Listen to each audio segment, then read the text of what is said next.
बिस्मिल्लाहिर्रहमानिर्रहीम। अस्सलाम वालेकुम स्टूडेंट्स, आज का जो हमारा टॉपिक है वो थर्मोडायनामिक सिस्टम। इसके बारे में आज हम देखेंगे कि थर्मोडायनामिक सिस्टम्स क्या होते हैं। तो जैसा कि आप जानते हैं कि इससे पहले जो हमने जितने भी चैप्टर्स पढ़े हैं जिनमें हमारे पास लाइट वेव्स या साउंड वेव्स वगैरह वगैरह, या उससे पहले जितने भी हमने मैकेनिक्स के बारे में जो भी पढ़ा है, तो उन चैप्टर्स में ये था कि वो चीज़ें आपने पहले काफ़ी हद तक पढ़ी हुई थी और कुछ नई चीज़ें आपने पढ़ी थी। लेकिन ये जो हमारे पास थर्मोडायनामिक का टॉपिक है, ये जो चैप्टर है, ये बिल्कुल आपके लिए एक नया है और इसमें आप काफ़ी कुछ नया सीखेंगे। इसके बारे में आपने थोड़ा बहुत देखा भी हुआ 9th क्लास में, जिसमें आपने हीट वाला जो चैप्टर आपने पढ़ा है। अक्सर ये होता है कि स्टूडेंट्स जो है वो लास्ट चैप्टर होता है तो उसको इतना डीपली पढ़ते नहीं हैं, जिसकी वजह से यहाँ आके उनकी थोड़ी सी मुश्किलात होती हैं। तो उन चीज़ों को भी हम देखेंगे जो आपने 9th क्लास में हीट वाले चैप्टर में पढ़ी थी, और काफ़ी कुछ आप इस चैप्टर में नया देखेंगे। थर्मोडायनामिक्स की कुछ बेसिक्स सी चीज़ें आज हम देखेंगे कि बेसिक हमारे पास थर्मोडायनामिक्स में हम क्या क्या देखेंगे, क्या क्या पढ़ेंगे, और ये सारी बेसिक्स चीज़ें आगे जाके हमारे पास इस्तेमाल होंगी जब हम मेन चीज़ें पढ़ रहे होंगे। तो इन बेसिक चीज़ों का सीखना आपके लिए बहुत ज़रूरी है। छोटी छोटी चीज़ें, आसान सी चीज़ें, तो ज़रा गौर से सुनिएगा क्योंकि ये आपके बहुत काम आने वाली है। थर्मोडायनामिक, जैसा कि आपको सामने लफ्ज़ लिखा हुआ नज़र आ रहा है थर्मोडायनामिक, और थर्मो को मैंने अलहदा कलर किया हुआ, डायनामिक को मैंने अलहदा सा कलर दिया हुआ। इसका मकसद ये था कि हमारे पास थर्मो अलहदा लफ्ज़ होता है, डायनामिक हमारे पास अलहदा लफ्ज़ होता है। दो लफ्ज़ों से मिलके हमारे पास ये एक लफ्ज़ बना है थर्मोडायनामिक। थर्मो का मतलब होता है हीट और डायनामिक का मतलब जैसा कि आप जानते हैं मोशन। ठीक है, तो इस थर्मोडायनामिक्स वाले चैप्टर में हम यही पढ़ेंगे कि हम हीट के ज़रिए किस तरह मोशन को जनरेट कर सकते हैं, या किस तरह हम हीट को other form of mechanical energies में कन्वर्ट कर सकते हैं। थर्मोडायनामिक्स में हमारा मेन मकसद ही सारा हीट से रिलेटेड होगा कि हीट को हम किस तरह वो वर्क में या मैकेनिकल एनर्जीज में कन्वर्ट करेंगे। तो थर्मोडायनामिक को डिटेल में पढ़ने से पहले हम देख लेते हैं कि थर्मोडायनामिक हमारे पास थर्मोडायनामिक सिस्टम क्या होता है।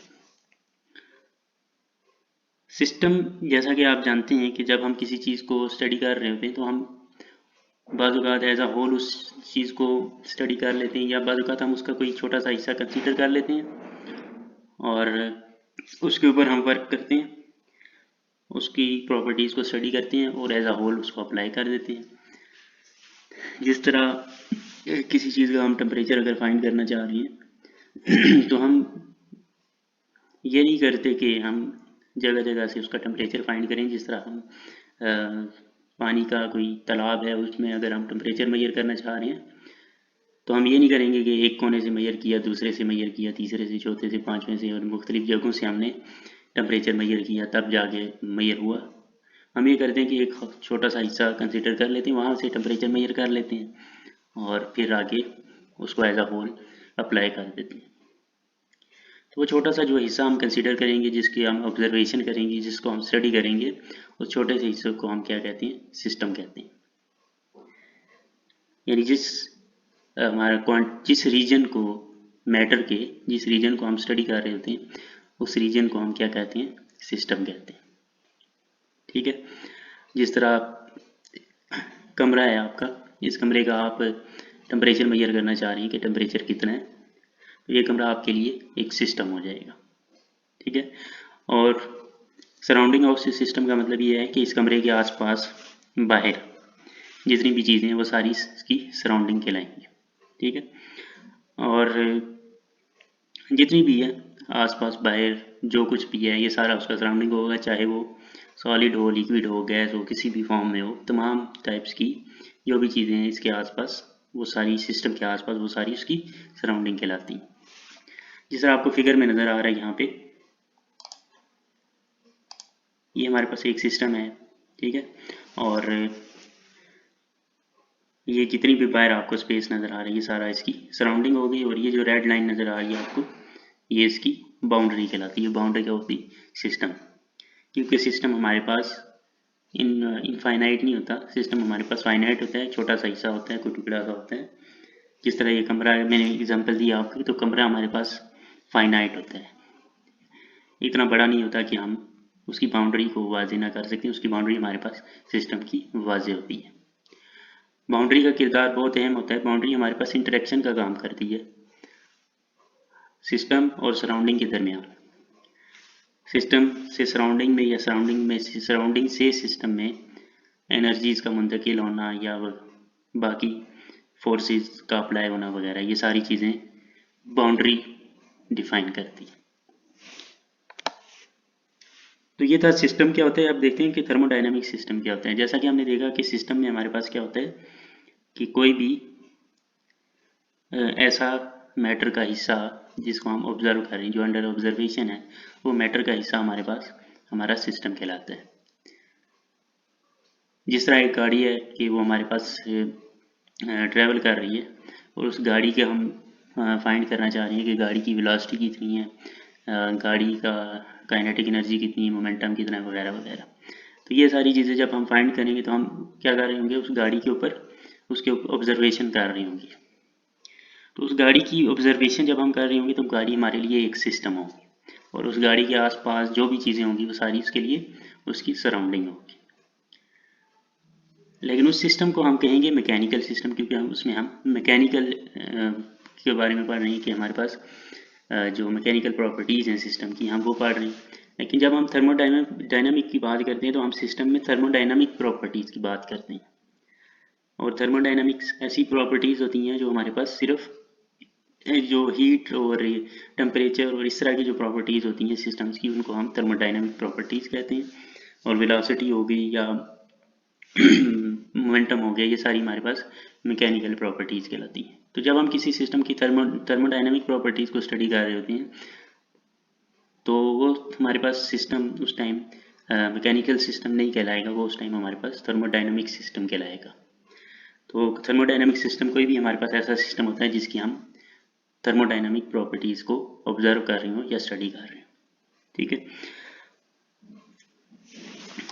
अच्छा, इसमें हमारे पास ज़्यादातर हम हीट और वर्क और हीट की interactions, energy, internal energy, temperature, ये सारी चीज़ें जो होती हैं हमारे पास थर्मोडायनामिक प्रॉपर्टीज़ में आ जाती हैं।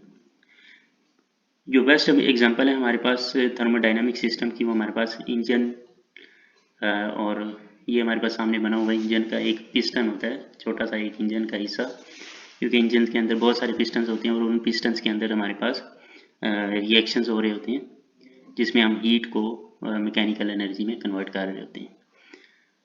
तो उसमें से हमारे पास जो एक हिस्सा हमने यहाँ पे शो किया हुआ है पिस्टन, पूरे इंजन का एक छोटा सा हिस्सा होता है। इस पिस्टन के अंदर हमारे पास फ्यूल जो है वो, उसको हम हीट अप करके फ्यूल को जला के हम उसकी हीट के ज़रिए मैकेनिकल एनर्जी प्रोड्यूस कर रहे होते हैं। तो वो जो पिस्टन होता है वो हमारे पास एक बेस्ट एग्जांपल है थर्मोडायनामिक सिस्टम की। इसमें ये जो इंटरनल एरिया है ये हमारे पास यहाँ पे फ्यूल की कंजप्शन हो रही होती है, फ्यूल यहाँ पे हमारे पास जलाया जा रहा होता है, फ्यूल को यहाँ पे उससे हीट प्रोड्यूस की जा रही होती है। ये जो आसपास आपको नज़र आ रही है हमारे लिए बाउंड्री कहलाएंगी सिस्टम की, और इस बाउंड्री से बाहर जो भी चीज़ें होंगी वो सारी की सारी हमारे लिए सराउंडिंग कहलाएंगी। ठीक है। तो ये एक सिस्टम है हमारे पास जो हमारे, जिसको हम थर्मोडायनामिक सिस्टम कह सकते हैं। अच्छा, उसके बाद हमारे पास thermodynamic states and thermodynamic state variable. State of the system के बारे में जिस तरह हम जब मैकेनिक्स पढ़ रहे होते हैं तो हमने वहाँ पे पढ़ा था कि हमारे पास सिस्टम्स की जो स्टेट्स होती हैं उसमें स्टेट ऑफ रेस्ट होगी, स्टेट ऑफ मोशन होगी। तो ये हमारे पास मैकेनिकल सिस्टम की स्टेट्स कहलाती हैं कि मैकेनिकली सिस्टम किस हालत में है। स्टेट का मतलब होता है हालत, स्टेट ऑफ रेस्ट में है, स्टेट ऑफ मोशन में है, स्टेट ऑफ इक्विलिब्रियम में है, स्टेट ऑफ यूनिफॉर्म मोशन में है। ये सारी चीज़ें हमारे पास मैकेनिकल स्टेट्स कहलाती हैं। तो इसी तरह हमारे पास थर्मोडायनामिक्स में भी हमारे पास थर्मोडायनामिक स्टेट्स होती हैं। मैकेनिकल स्टेट में रेस्ट और मोशन वगैरह, यूनिफॉर्म मोशन, ये सारी चीज़ें हो गई। थर्मोडाइनमिक स्टेट में हमारे पास प्रेशर, वॉल्यूम, टेम्परेचर, ये सारी चीज़ें हमारे पास थर्मोडाइनमिक्स सिस्टम में आ जाती हैं। हमारे पास हम अगर किसी बॉडी के चेक करना चाह रहे हैं कि बॉडी फॉर एग्जांपल हम चेक करना चाह रहे हैं कि गाड़ी हमारे पास किस स्टेट में है, तो हम क्या करेंगे, गाड़ी चेक करेंगे कि गाड़ी मूव कर रही है या रुकी हुई है। अगर गाड़ी मूव कर रही है तो हम कहेंगे बॉडी जो गाड़ी जो है वो स्टेट ऑफ मोशन में है, और अगर गाड़ी रुकी हुई है तो वो स्टेट ऑफ रेस्ट में है। तो इसी तरह थर्मोडाइनमिक सिस्टम की अगर हम स्टेट की बात करें तो उसकी स्टेट को हम इस तरह ऑब्जर्व करेंगे, इसका इस तरह बयान करेंगे कि हमारे पास जो थर्मोडाइनमिक सिस्टम है वो उसकी हालत क्या है, क्या वो हाई टेम्परेचर पे है, क्या वो लो टेम्परेचर पे है, क्या वो हाई प्रेशर पे है, क्या वो लो प्रेशर पे, किस कंडीशन पे है, किस हालत में पड़ा हुआ है सिस्टम, किस टाइम पे किस हालत में है, तो वो उसकी थर्मोडाइनमिक स्टेट कहलाएगी। कोई भी पर्टिकुलर टाइम या पर्टिकुलर कंडीशन पे जब हम उसकी प्रेशर, वॉल्यूम, टेम्परेचर को डिफाइन कर देंगे, इस टाइम इसकी प्रेशर ये है, वॉल्यूम ये है, टेम्परेचर ये है, तो वो उस टाइम उसकी स्टेट कहलाएगी। थर्मोडाइनमिक स्टेट को डिटरमिन करने के लिए हम थर्मोडाइनमिक स्टेट वेरिएबल्स का इस्तेमाल करते हैं। जिस तरह अगर गाड़ी मोशन में है तो हम कैसे पता चलेगा कि गाड़ी मोशन में है, उसकी हम वेलोसिटी फाइंड कर लेंगे। अगर वेलोसिटी हमारे पास 0 है तो हम ये कहेंगे कि गाड़ी हमारे पास रेस्ट पे है, स्टेट ऑफ रेस्ट में है। और अगर हमारे पास गाड़ी मूव कर रही है तो हम क्या कहेंगे, उसकी वेलोसिटी 0 नहीं है और वो स्टेट ऑफ मोशन में है। और अगर वेलोसिटी कांस्टेंट है तो हमारे पास हम क्या कहेंगे, बॉडी यूनिफॉर्म मोशन में है। तो उसमें वेलोसिटी हमारे पास एक स्टेट वेरिएबल कहलाएगा, लेकिन वो स्टेट वेरिएबल होगा मैकेनिकल के केस के लिए। थर्मोडाइनमिक के केस में हमारे पास स्टेट वेरिएबल थोड़े से मुख्तलिफ होते हैं। मैकेनिकल के केस में वेलोसिटी, एक्सेलरेशन, मोमेंटम, ये सारी चीज़ें हमारे पास स्टेट वेरिएबल्स होती हैं मैकेनिकल सिस्टम के केस में। थर्मोडाइनमिक के सिस्टम के केस में हमारे पास जो स्टेट वेरिएबल्स होते हैं वो थोड़े से तब्दील हो जाते हैं। उनमें हमारे पास temperature, volume, pressure, internal energy, entropy, ये हमारे पास कुछ एग्जांपल्स हैं। इनके अलावा भी हमारे पास बहुत सारे होते हैं स्टेट वेरिएबल्स, लेकिन थर्मोडाइनमिक्स में हम जो सबसे ज़्यादा जिनको हम डील करेंगे उनमें हमारे पास temperature, volume, pressure, internal energy और एंट्रोपी वगैरह, ये हमारे पास कुछ खास एग्जांपल्स हैं स्टेट वेरिएबल्स। स्टेट वेरिएबल्स का क्या काम होता है, ये बताते हैं हमारे पास सिस्टम की स्टेट के बारे में, सिस्टम की हालत के बारे में। जिस तरह मैंने वेलोसिटी की एग्जांपल दी थी, इसी तरह अगर मैं टेम्परेचर की बात करूं तो टेम्परेचर हमें क्या बताएगा, अगर हम फाइंड करना चाह रहे हैं कि बॉडी कितनी गर्म है या कितनी ठंडी है, बॉडी ठंडी हालत में पड़ी हुई है या गर्म हालत में है, तो ये हमें कौन इंफॉर्मेशन देगा, बॉडी का टेम्परेचर इंफॉर्मेशन देगा। इसी तरह हम ये चेक करना चाह रहे हैं कि कोई गैस है हमारे पास, वो गैस हमारे पास कंप्रेस्ड है या वो गैस हमारे पास इनकम्प्रेसिबल स्टेट में पड़ी हुई है, तो उसको फाइंड करने के लिए हम किसका इस्तेमाल करेंगे, प्रेशर का इस्तेमाल करेंगे। और इसी तरह बाकी दीगर जो हमारे पास स्टेट वेरिएबल्स होती हैं, मुख्तलिफ हम स्टेट्स को फाइंड करने के लिए, मुख्तलिफ हालत को फाइंड करने के लिए कि इस टाइम सिस्टम हमारे पास किस हालत में पड़ा हुआ है, तो वो हमें कौन इन्फॉर्मेशन देगा, यही स्टेट वेरिएबल्स। वेरिएबल्स इनको इसीलिए कहते हैं क्योंकि हमारे पास ये वक्त के लिहाज से चेंज होते रहते हैं। वेरिएबल्स हैं, चेंज होते रहते हैं, टेम्परेचर भी चेंज होता रहता है, वॉल्यूम भी चेंज होता रहता है। एक खास टाइम पे हमारे पास टेम्परेचर की क्या खास वैल्यू है, वो खास वैल्यू हमें क्या बताएगी कि इस टाइम हमारे पास सिस्टम किस स्टेट में पड़ा हुआ है। सिस्टम में हमारे पास यहाँ पे जो थर्मोडायनामिक के केस में हम स्टडी करेंगे वो सॉलिड भी हो सकता है, लिक्विड भी हो सकता है, गैस भी हो सकता है। लेकिन सॉलिड लिक्विड के बारे में हम यहाँ पे नहीं पढ़ेंगे, यहाँ पे हम सिर्फ गैसेस के बारे में पढ़ेंगे। गैसेस की इंटरेक्शंस, गैसेस की थर्मोडायनेमिक्स प्रॉपर्टीज़ और थर्मोडायनेमिक उनकी स्टेट्स वगैरह, उनके स्टेट वेरिएबल्स वगैरह, ये सारी चीज़ें हम गैसेस के बारे में सिर्फ पढ़ेंगे।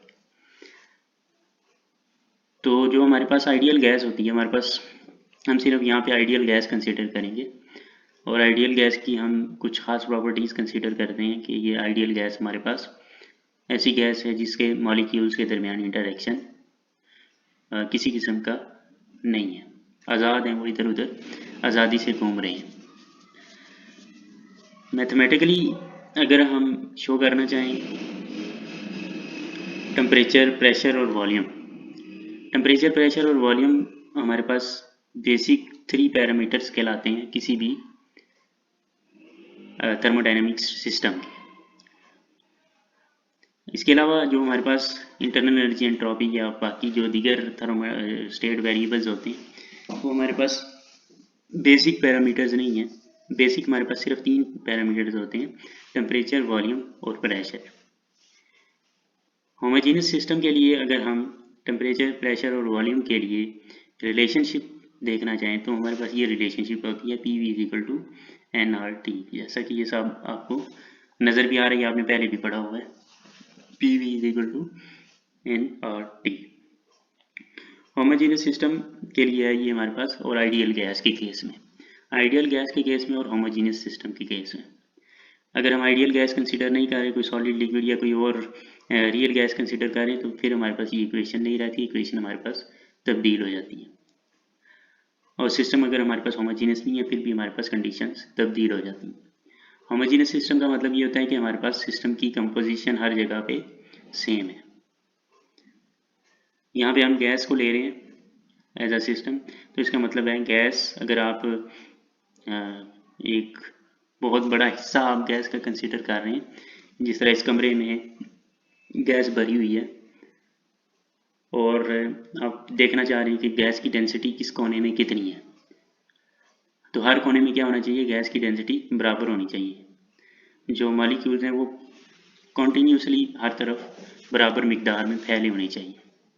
अगर ये है कि कहीं पे गैस बहुत ज़्यादा डेंस है, कहीं पे गैस बहुत ही लो डेंस है, तो वो फिर हमारे पास होमोजेनियस सिस्टम नहीं रहेगा। फिर उस केस में हमारे पास क्योंकि बहुत सी प्रॉपर्टीज चेंज हो जाती हैं, हमारे पास टेम्परेचर और डेंसिटी और इंटरनल एनर्जी, ये सारी चीज़ें चेंज हो जाती हैं। तो फिर हर जगह पे अगर हमारे पास सिस्टम के अंदर मुख्तलिफ प्रॉपर्टीज़ होंगी तो सिस्टम को एज अ होल हमारे लिए स्टडी करना मुश्किल हो जाएगा। तो हम क्या करते हैं, सिस्टम को होमोजीनियस सिस्टम कंसीडर करेंगे जिसमें हर जगह पे हमारे पास कंपोजिशन मैटर की सेम है, हर जगह पे बराबर मिकदार मॉलिक्यूल्स की मौजूद है। ये जो रिलेशन आपको सामने नज़र आ रहा है, इसमें हमारे पास P प्रेशर है, V वॉल्यूम है, N हमारे पास नंबर ऑफ मोल्स होते हैं जैसा कि आप जानते हैं नंबर ऑफ मोल्स के बारे में, और R हमारे पास जनरल गैस कांस्टेंट होता है, और T हमारे पास यहाँ पे टेम्परेचर है। तो ये रिलेशनशिप हमें प्रेशर, वॉल्यूम और टेम्परेचर के दरमियान रिलेशनशिप बता रही है कि इन तीनों के दरमियान रिलेशनशिप क्या होता है, क्योंकि ये हमारे पास बेसिक 3 पैरामीटर्स हैं और बेसिक 3 पैरामीटर्स के दरमियान ये वाली इक्वेशन हमें उनके दरमियान रिलेशनशिप बताती है।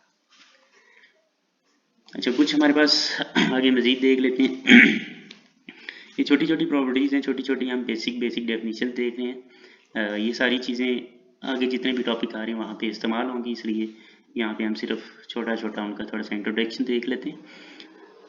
रिवर्सिबल प्रोसेस, इरिवर्सिबल प्रोसेस और साइक्लिक प्रोसेस। रिवर्सिबल प्रोसेस हमारे पास ऐसे प्रोसेसेस होती हैं जो बिल्कुल अपने जिन स्टेप्स को फॉलो करके वो आगे बढ़े थे उन्हीं स्टेप को फॉलो करके वो वापस अपनी ओरिजिनल कंडीशन पे वापस आ जाए। A process is said to be reversible process if it can be retraced exactly in the reverse order. बिल्कुल एग्जैक्टली उसी ऑर्डर में आपने वापस लाना है जिस ऑर्डर में आपने उसको प्रोसीड किया था, without producing any change in the surrounding. आपने सराउंडिंग में क्या करना है, किसी किस्म की कोई तब्दीली नहीं लानी। सिस्टम सराउंडिंग में तब्दीली लाने का ये मतलब है कि आपने किसी किस्म की हीट ना सराउंडिंग में देनी है, ना किसी किस्म की हीट सराउंडिंग से लेनी है। क्योंकि जब हम किसी हीट सिस्टम की सराउंडिंग में रिलीज करेंगे तो क्या होगा, हमारे पास फिर हीट जितनी हमारे पास फाइनल में होगी, अगर हम उस प्रोसेस को रिवर्स करके अपनी ओरिजिनल कंडीशन में लाते हैं तो फिर हमारे पास उतनी हीट नहीं रहेगी, क्योंकि हम कुछ हीट का हिस्सा सराउंडिंग में ज़ाया कर चुके हैं। तो फिर वो हमारे पास प्रोसेस रिवर्सिबल प्रोसेस नहीं कहलाएगा, बेशक हम उसको ओरिजिनल कंडीशन में ले आए, क्योंकि हमारे पास फिर एनर्जी उतनी नहीं रहेगी जितनी हमें ओरिजिनल कंडीशन में उसकी होनी चाहिए थी। तो रिवर्सिबल प्रोसेस सिर्फ वही प्रोसेस होगा जिसमें हम बिल्कुल एग्जैक्टली उसी फॉर्म में हम सिस्टम को ले आए जिस फॉर्म से हम उसको स्टार्टिंग में आगे लेके गए थे। तो इसमें एग्जांपल है हमारे पास रिवर्सिबल प्रोसेस की, जितने भी हमारे पास स्लोली अकरिंग प्रोसेस हैं ये तमाम हमारे पास रिवर्सिबल प्रोसेस कहलाते हैं। इसकी मैं आपको एक आसान सी एग्जांपल ये देता हूँ कि एक हमारे पास साइकिल का जो पंप होता है, जब हम उसको प्रेस करते हैं उसके अंदर जो गैस मौजूद होती है, अगर हम एकदम से ऊपर उसको प्रेस करेंगे तो साइकिल का पंप गर्म हो जाएगा। तो क्या होगा कि जो हवा अंदर मौजूद थी वो हमारे लिए एज अ सिस्टम है ना, तो हवा की जो एनर्जी थी वो तमाम एनर्जी हीट की फॉर्म में सिस्टम में मुंतकिल हो गई है, तो सराउंडिंग में मुंतकिल हो गई है। तो हमारे पास गैस क्या हो जाएगी, उसकी एनर्जी, उसकी हीट कम हो जाएगी, क्योंकि उसने एनर्जी अपनी ज़ाया कर दी। उसको जब हम वापस लेके आएंगे तो हमारे पास जब वापस असल हालत में आ जाएगा वो पंप, तो उसके अंदर जो हवा मौजूद होगी वो फिर हमारे पास ओरिजिनल जो पहले से मौजूद थी शुरू में, उसके बराबर उसकी एनर्जीज नहीं होंगी। ये प्रोसेस उस टाइम फिर हमारे पास रिवर्सिबल नहीं रहेगा। अगर हम चाहते हैं रिवर्सिबल प्रोसेस तो हमें क्या करना होगा, पंप को हम आहिस्ता आहिस्ता स्लोली हम उसको प्रेस करें, बिल्कुल स्लोली, इतना स्लो प्रेस करना है आपने कि एक सेकंड के अंदर आप सिर्फ 1 मिलीमीटर या उससे भी कम प्रेस करें। आप उसको स्लोली प्रेस करना है और फिर स्लोली आपने उसको वापस ले आना है। फिर आप चेक करेंगे कि जब आप प्रेस करने से पहले जो हवा की जो प्रॉपर्टीज़ थी, थर्मोडायनेमिक प्रॉपर्टीज़, और जब आप उसको वापस प्रेस करके वापस अपनी असल हालत में ले आएंगे तो उसके बाद की जो प्रॉपर्टीज़ होंगी वो सारी मैच कर रही होंगी, तो तब वो हमारे पास प्रोसेस रिवर्सिबल प्रोसेस कहलाएगा। तो जितने भी स्लोली कंप्रेशन या स्लोली अकरिंग प्रोसेस हैं ये तमाम हमारे पास रिवर्सिबल प्रोसेस कहलाते हैं। उसके बाद होती है हमारे पास इरिवर्सिबल प्रोसेस, ये इनका ऑपोजिट हो गए, यानी ऐसे जितने भी प्रोसेस जो हमारे पास अपनी असल हालत में बिल्कुल उन्हीं स्टेप को फॉलो करके वापस ना आ सकें, तो उन तमाम प्रोसेस को हम इरिवर्सिबल प्रोसेस कहेंगे। और इसकी एग्जांपल हमारे पास जितनी भी सडनली अकरिंग प्रोसेसेस हो गई है तमाम हमारे पास इरिवर्सिबल प्रोसेस होते हैं। जिस तरह पंप की भी आपको एग्जांपल मैंने दी है, इसी तरह आपने सुना होगा जिसमें जब हम सडनली गैस को एक्सपेंड करते हैं तो कूलिंग हो जाती है। एसी का जो सिस्टम होता है, ये केमिस्ट्री में भी आपने पढ़ा होगा कि sudden expansion of gas cause cooling. तो कूलिंग क्यों हो जाती है, सराउंडिंग से हीट गैस क्या कर लेती है, एब्जॉर्ब कर लेती है।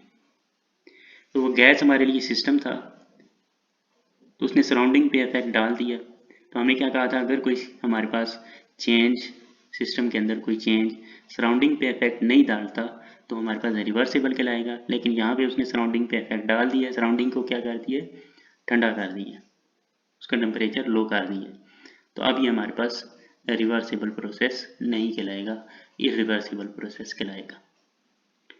इसके अलावा इरिवर्सिबल प्रोसेस की हमारे पास एक एग्जांपल है एक्सप्लोजन, धमाका। जब धमाका होता है तो एकदम से कंप्रेशन होती है, एयर मॉलिक्यूल कंप्रेस होते हैं, सराउंडिंग की हमारे पास जितनी भी एनर्जीज हैं वो एकदम टेम्परेचर हाई हो जाता है, सराउंडिंग की प्रॉपर्टीज सारी की सारी तब्दील हो जाती है, सराउंडिंग पे इफेक्ट होता है, तो वो हमारे पास इरिवर्सिबल प्रोसेस कहलाएगा।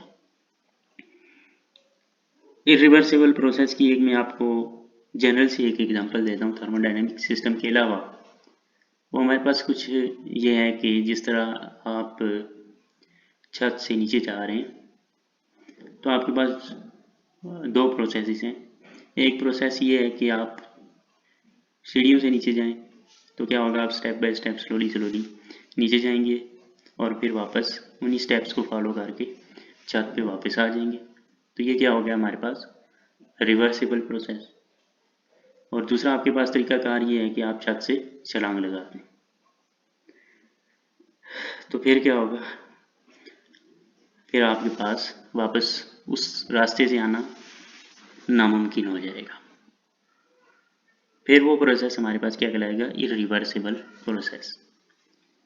अच्छा, उसके बाद लास्ट है हमारे पास साइक्लिक प्रोसेस। साइक्लिक प्रोसेस हमारे पास ऐसे प्रोसेस कहलाते हैं जो बार बार अपने आप को रिपीट कर रहे हो, सीरीज में चल रहे हो। जिस तरह इंजन जो होता है, इंजन के अंदर एक ही प्रोसेस बार बार चल रहा होता है। जितने भी हमारे पास हीट इंजन्स होते हैं ये सारे के सारे साइक्लिक प्रोसेस की एग्जांपल हैं। इनके अंदर साइक्लिक प्रोसेस हो रहे होते हैं। इंजन का जो पिस्टन है पहले असल हालत में था, फिर कंप्रेस हुआ, फिर इनकम्प्रेस हुआ, फिर कंप्रेस हुआ। इस तरह वो क्या कर रहा है, कंप्रेशन कर रहा है, फिर रिलीज कर रहा है, फिर कंप्रेस हो रहा है, फिर रिलीज हो रहा है। तो एक साइकिल में बार बार एक ही प्रोसेस को बार बार क्या कर रहा है, वो रिपीट कर रहा है। तो ये रिपीटिशन जब होती है तो उस प्रोसेस में, किसी भी प्रोसेस में, तो उस प्रोसेस को हम साइक्लिक प्रोसेस कहते हैं। तो ये छोटी छोटी चीज़ें थी जो आज हमने पढ़नी थी। तो उम्मीद है आपको आपने समझ ली होंगी अच्छी तरह से। तो यही था आज का हमारा लेक्चर। अल्लाह हाफिज़।